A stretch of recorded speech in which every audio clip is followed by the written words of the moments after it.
പ്രിയപ്പെട്ടവരെ, 3 സുവിശേഷ ഭാഗങ്ങളെ അധിഷ്ഠിതമാക്കിയാണ് നമ്മൾ ഈ ദർശന തിരുനാൾ ആഘോഷിക്കുന്നത്. ഒന്നാമത്തെ സുവിശേഷ ഭാഗം എന്ന് പറയുന്നത് വിശുദ്ധ ലൂക്കായുടെ സുവിശേഷം 2-ാം അധ്യായം 1 മുതലുള്ള സുവിശേഷ ഭാഗമാണ്.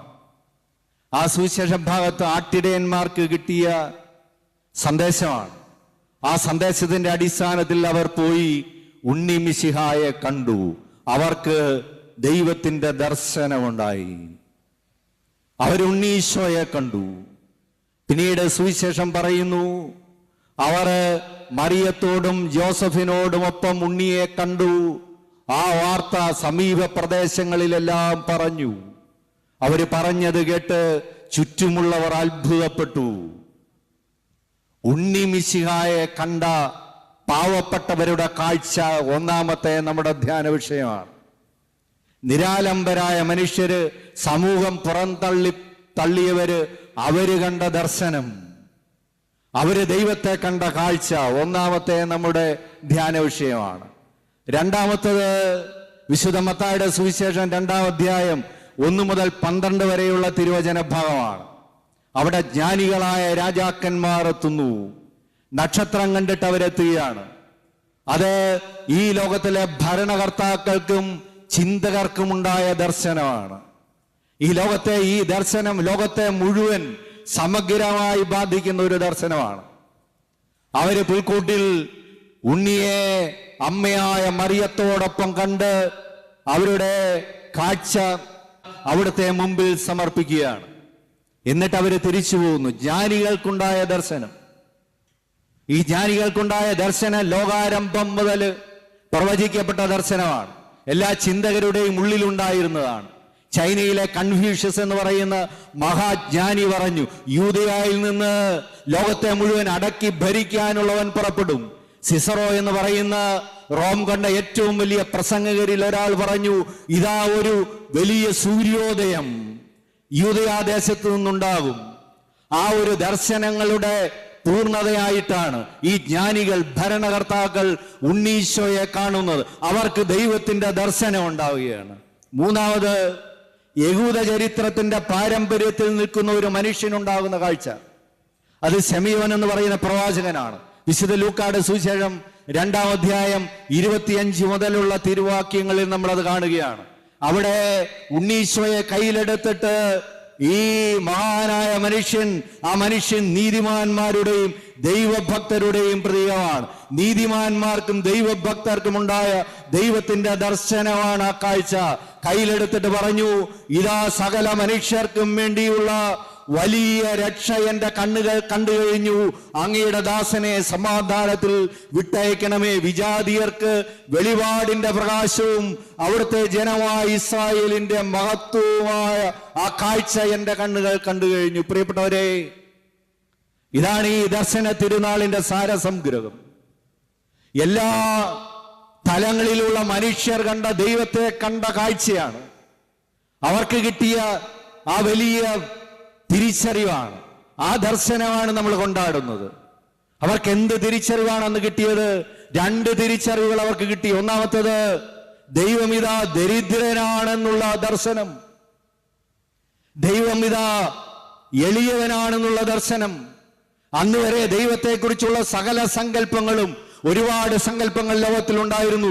ദൈവം ശിക്ഷിക്കുന്നവനാണ്, ദൈവം സംഹാരകനാണ്, ദൈവത്തിന്റെ അടുക്കൽ നമുക്ക് സമീപിക്കാനാവില്ല, അറിയാതെ സമീപിച്ചാൽ പോലും ദൈവം ശിക്ഷിച്ചു കളയും.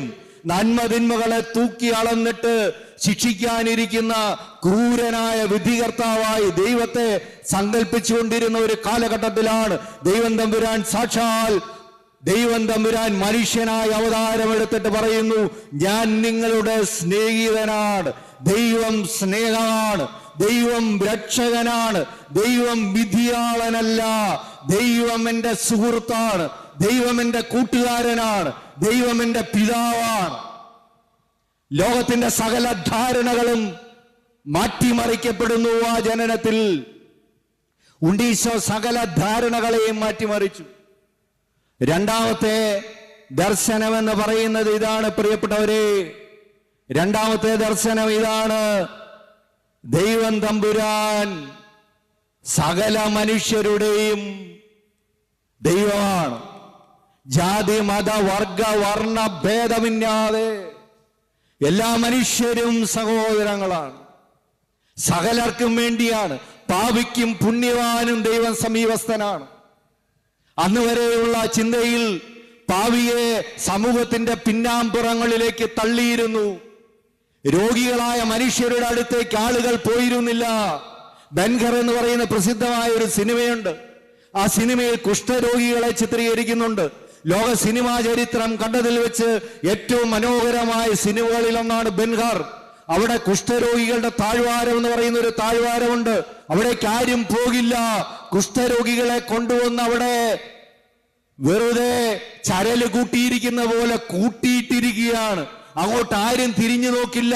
മലയുടെ മുകളിൽ നിന്ന് ബന്ധുക്കൾ ആരെങ്കിലും ഒക്കെ പട്ടിക്ക് തീറ്റ എറിഞ്ഞു കൊടുക്കുന്നത് പോലെ വല്ല അപ്പകഷണങ്ങളും എറിഞ്ഞു കൊടുത്തും ആ ഒരു സമ്പ്രദായത്തിൽ നിന്ന് എല്ലാ രോഗിയും ഇവനും അബ്രാഹത്തിന്റെ മകനാണ് എന്ന് പറഞ്ഞ ആ വലിയ ദർശനമാണ്.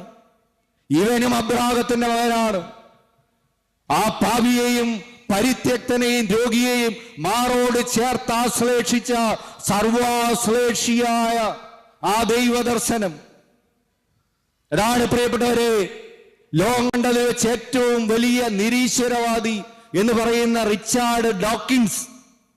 അദ്ദേഹം പറഞ്ഞത്, ഈ ദർശനം, ഈ ക്രൈസ്തവ സംസ്കാരം ഈ ലോകത്ത് നിന്ന് അന്യം നിന്നു പോയാൽ അതാണ് ഈ ലോകം നേരിടുന്ന ഏറ്റവും വലിയ അപകടം.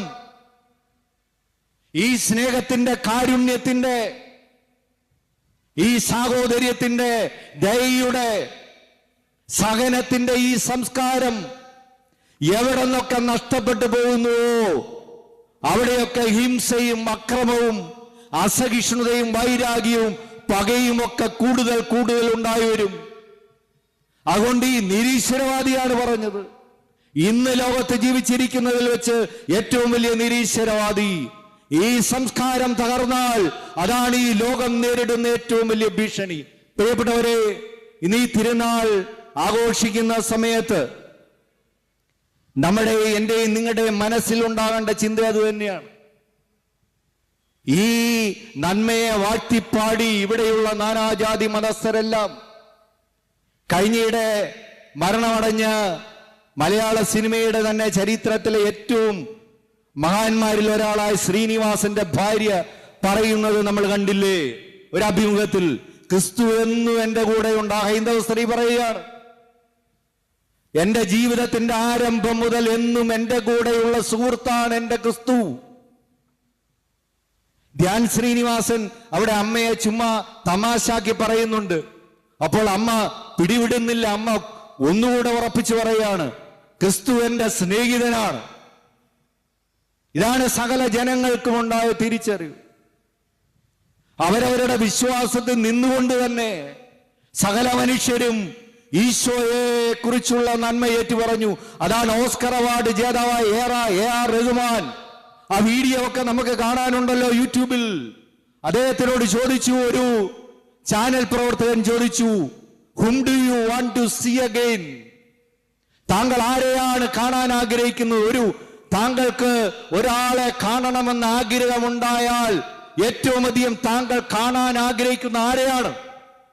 ഈ മാധ്യമ പ്രവർത്തകൻ ചോദിക്കുമ്പോ ഒരു ക്ഷണം പോലും താമസിക്കാതെ എ.ആർ. റഹ്മാൻ പറയാണ്, it is believed that Christ will come again. I want to see him. ഇതാ ക്രിസ്തു വീണ്ടും വരുമെന്ന് പറയുന്നുണ്ടല്ലോ, എനിക്ക് ക്രിസ്തുവിനെ കണ്ടാൽ മതി. അതാണ് പെരുമ്പടവൻ ശ്രീധരൻ എന്ന് പറയുന്ന ഈഴവ സമുദായ അംഗമായ ഒരു സങ്കീർത്തനം പോലെ എന്ന മലയാളത്തിൽ ഇറങ്ങിയതിൽ വെച്ച് ഏറ്റവും കൂടുതൽ പതിപ്പുകൾ വിൽക്കപ്പെട്ട 132 പതിപ്പുകൾ വിൽക്കപ്പെട്ട സങ്കീർത്തനം പോലെയുടെ രചയിതാവ് പറയുന്നത്, നിങ്ങൾക്ക് നൽകാൻ പറ്റുന്ന ഏറ്റവും വലിയ ആശംസ, നിങ്ങൾ ക്രിസ്ത്യാനിയാകട്ടെ, ഹിന്ദു ആകട്ടെ, മുസ്ലിം ആകട്ടെ, നിങ്ങൾക്ക് നൽകാൻ പറ്റുന്ന ഏറ്റവും വലിയ ആശംസ ഇതാണ്, നിനക്ക് ക്രിസ്തുവിന്റെ മനസാക്ഷി ഉണ്ടായിരിക്കട്ടെ. അതിലൊരപ്പുറ ആശംസ ലോകാവസാനത്തോളം ആർക്കും നൽകാനാവില്ല. പ്രിയപ്പെട്ടവരെ, നമ്മൾ ഈ തിരുനാളിൽ ഉണ്ണീശോയെ ധ്യാനിക്കുകയാണ്.